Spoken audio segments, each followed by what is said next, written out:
తిరుపతిలోని గోవిందరాజ స్వామి ఆలయ విమాన గోపుర పనుల్లో భారీ గోల్మాల్ జరిగింది. ఈ పనుల కోసం సుమారు 100 కిలోల బంగారాన్ని కేటాయించారు. అయితే నిబంధనల ప్రకారం 9 పొరల తాపడం చేయాల్సి ఉండగా కేవలం 2 పొరలు మాత్రమే వేసి మిగిలిన బంగారాన్ని పక్కదారి పట్టించారనేది ప్రధాన ఆరోపణ. దీనిపైన జనసేన నేత కిరణ్ రాయల్ మాట్లాడుతున్నారు. లైవ్లో చూద్దాం. టీటీడీ కూడా మళ్ళా ఒకసారి దర్యాప్తు మొదటి నుంచి చేయండి, అవసరమైతే ఆ తాపడం ఎంత ఉందో వెయిట్ ఇప్పుడు చెక్ చేయండి, తెలిసిపోతుంది కదా. మా 2-3 కేజీలు ఎండకి కరిగిపోతుంది, 50 కేజీలు కరిగిపోదు 2 నెలల్లో. కాబట్టి ఇవన్నీ కూడా అనుమానం ఉంది. దాదాపు 1 కేజీ బంగారం అంటే 1,30,00,000 ఈరోజు. 1 కేజీ బంగారం అంటే 1,30,00,000 అంటే 60 కోట్లు. మళ్ళీ ఇది ఒక స్కాము.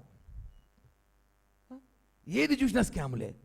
తినే ప్రసాదం కాడి నుంచి వేసే బంగారం కాడి నుంచి ప్రతి దోచేశాడు. జగన్మోహన్ రెడ్డికి మా దేవుడు అంటే ఎందుకంత చిన్న చూపు అర్థం కావట్లా. మా హిందువులు దేవుళ్ళు అన్న మా వెంకటేశ్వర స్వామి కోపమైంది తిరిగిట్లా ఆయనకి. ధర్మారెడ్డి సుబ్బారెడ్డికి కోపమేమో మా వెంకటేశ్వర స్వామి అంటే. ఇంత దారుణమా? ఇన్ని స్కాములా? ఇంత నిర్లక్ష్యమా? దీనిపైన టీటీడీ చైర్మన్ గారు కూడా ఇప్పుడు ఆయన కలవబోతున్న సాయంత్రము సివిఎండ్ఎస్ఓ గారిని కలవబోతున్నాను. ఇప్పటికీ అందరితో మాట్లాడాను, కొన్ని ఆధారాలు సేకరించాను. ఖచ్చితంగా మళ్ళీ దర్యాప్తు మొదలెట్టి ఇప్పుడు ఆ బంగారం ఎంతో చెక్ చేయాలి. అసలు బంగారం కాదా అనుమానం ఉంది. ఇంకోటి చూడాలంటే ఇంకా అది కూడా చెప్పుకోవచ్చు మనం. అంటే చూడాలి, ఇంకా అవసరం ఉంది. బంగారు పాలిష్ చేస్తారు. వాడు మహానుభావుడు పెయింట్ కొట్టినాడు. పెయింట్ అబ్బా చూడండి. ఎవడో బంగారు పెయింట్ కొడతాడా? బంగారు పెయింట్ కొట్టినారు. గోల్డ్ పెయింట్ ఇది. గోల్డ్ లాంటి పెయింట్, సారీ గోల్డ్ అనుకోవతారు, గోల్డ్ లాంటి పెయింట్. బంగారు పాలిష్ చేస్తారు, కలర్ రావాలంటే, మెరుగు రావాలంటే పెయింట్. ఇది వర్క్ ఫినిష్ అయినప్పుడు దీని అప్పుడు చిన్నంజయ్య గారు పెద్దజయ్య గారు దృష్టిలో కూడా ఉందనుకుంటా. వాళ్ళు కూడా ఎందుకు మాట్లాడాలంట చూడండి. వాళ్ళు కూడా పరిశీలించారు.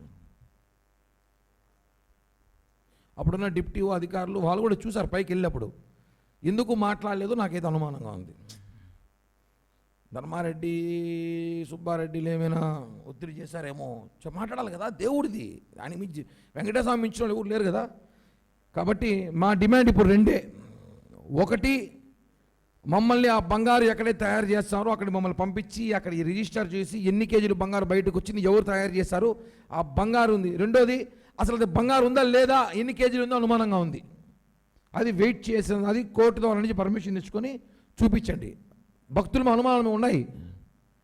గతంలో కూడా పింక్ డైమండ్ అన్నారు, అదన్నారు, రకరకాలుగా అంటూ ఉంటారు టీటీడీలో ఇష్యూస్. కానీ ఇది ఇంత ఎవిడెన్స్లు మేము సేకరించాం. చివరిగా వీళ్ళిద్దరిని 2023లో పోలీసులు పట్టుకొచ్చి అరెస్ట్ చేశారు. కొంతమంది కంప్లైంట్ ఇస్తే వీళ్ళని వదిలేశారు. గంటలో వదిలిపించింది ఎవరు? వైవి సుబ్బారెడ్డి, ధర్మారెడ్డి ఫోన్ చేసి వాళ్ళిద్దరిని వదిలేసే అని చెప్పాడు. అంటే వాళ్ళకి తెలుసు ఇది జరిగిందని. ఆ రోజు కేజీల లెక్కన వచ్చిన బంగారు ఒక బల్క్గా ఒక చోట చేరింది. ఎక్కడ చేరింది, అది ఎవరింట్లో ఉంది, అమ్మేశారా, ఏం చేశారు, పూర్తి అనుమానాలు వ్యక్తమవుతున్నాయి. ఇది తిరుమల తిరుపతి దేవస్థానంలో మరో పెద్ద స్కామ్. ఇది మరో స్కామ్ బయటపడింది. హిందువుల దేవాలయం పైన జరుగుతున్న దాడిది. సీరియస్గానే దీని మీద విచారణ చేయాలి. మీడియా అంతా కూడా సహకరించాలి. ఖచ్చితంగా ఈ ఒక వార్తని దేశవ్యాప్తంగా తెలియాలి. ఎందుకంటే ఆఖరికి దేవుడు పైన వేసే బంగారం కూడా దోచుకున్నారని చెప్పి ప్రజలకు తెలియాల్సిన అవసరం అయితే ఉంది.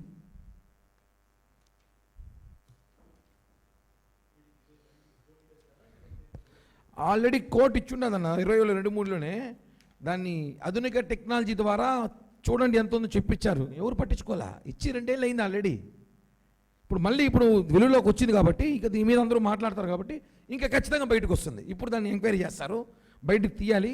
అసలు బంగారు ఉంది కదా, ఎంత ఉంది, 100 కేజీలు ఇస్తే 100 కేజీలు ఉన్నాయా లేదా, అది బంగారా కాదా కూడా చూడాలి. సగం బంగారు కల్తీ ఏమైనా చేశారా, ఇవి కూడా అనుమానం అయితే ఉంది. 50 కేజీల బంగారు నొక్కేవాడికి కల్తీ చేయడం సమస్య కాదు, పెయింటే కొట్టేహారీలో. ఇవన్నిటి మించి దేవతా విగ్రహమూర్తులను ఏం చేశారు? 32 దేవతా విగ్రహమూర్తులను పగలగొట్టి కట్టారు, బోడిగుడి చేసి కట్టారు. ఇవన్నీ కూడా చాలా బాధాకర విషయం. 1000 సంవత్సరాల విగ్రహాలను పాల్గొంటే అర్హత మీ రైట్స్ ఎవరు ఇచ్చారు? మీకు అర్హత ఇచ్చిన ప్రొసీడింగ్స్ కాపీలు ఏముంటుంది? విగ్రహాలను ఏం టచ్ చేయకుండా కట్టాలని ఇస్తారు. మీరు విగ్రహాలు పగలగొట్టేసి సిస్టమ్ వచ్చాడు. 32 ఒకటంటే పోయింది అనుకుంటాం, పొరపాటు అనుకుంటాం. 32 పొరపాటున పోతుందా? దీని మీద సీరియస్గా మేము ఫైట్ చేస్తామన్నా కోర్టుకు వెళ్తాం, ఈవో కలుస్తాం, చైర్మన్ కలుస్తాం, ప్రజలకి దీంట్లో వెనకాల ఏం జరిగిందో, ఎంత బంగారు కొట్టేశారో కూడా మేము తెలియజేస్తామన్నా. అంటే అప్పుడు వాళ్ళ ప్రభుత్వం కదా ఆపేశారు, చెప్పాం కదా, కేసులు పెట్టిన వాళ్ళ మీద కొట్టినారు. ఎవరైతే కోర్టుకు వెళ్ళారో కర్ణాటక వెళ్ళి లలిత్ కుమార్ వాళ్ళిద్దరి మీద విత్డ్రా చేయించారు, దొరికిన దొంగలను వదిలేశారు కాబట్టి ఆపేశారు. ఇది మళ్ళీ వీళ్ళలోకి వచ్చింది, పోలీసులే ఇప్పుడు ఫిర్యాదు చేయాలి. శివప్రసాద్ రెడ్డి ఈస్ట్ సీఐగా ఉన్నాడు. అప్పుడు ఈస్ట్ సీఏలో అతను పట్టుకొచ్చి ఆయన కంట్రోల్లో పెట్టారు. అప్పుడు ఆయన్ని ఇప్పుడు తీస్తాం, అన్నీ తీస్తాం. ఇప్పుడు లడ్డూ స్కామ్ పరకామని కూడా అప్పుడు జరిగిందే కదన్నా. అన్నీ ఒకటి బయట వస్తున్నాయి, అన్నీ ఇప్పుడే బయట వస్తున్నాయి కదా, ఇప్పుడే అన్నీ తెలుస్తుంది. ఇన్నోళ్ళు వాళ్ళు తాళాలు వేసి పెట్టాడు, ఇప్పుడే తాళాలు తీసారు, అన్నీ తెలుస్తుంది ఏం జరుగుతుంది లోపల అనేసి. కాబట్టి ఇది కూడా ఒక స్కామ్ జరిగింది కాబట్టి దీని మీద కూడా సీరియస్గా విచారణ జరగాలి, వాస్తవాలు తెలియాలి. దొబ్బేసిన బంగారు ఆడుందో కనుక్కోవాలి, ఎవరు కమ్మినారు, ఎట్టమ్మారో. ముందుగా ఆ జ్యోతి, ఆ ఇద్దరు సయీద్ కరీం, వీళ్ళు, అప్పుడున్న ఇంజనీర్ అధికారి ఎవరు, అప్పుడున్న డిప్యూటీ ఎవరు, వీళ్ళందరినీ గట్టిగా విచారిస్తే అన్ని విషయాలు బయట పడతాయి. ఊరికి లేనిపోయిన టీడీ మీద ఆరోపణలు చేసే మాకు లేదు. మా దేవుడు మేము కాపాడుకుంటాం, మా దేవుడు. కానీ జరిగిన వాస్తవాలు చెప్పాల్సిన బాధ్యత కూడా ఉంది కాబట్టి చెప్తున్నాం. థ్యాంక్ యూ అన్న.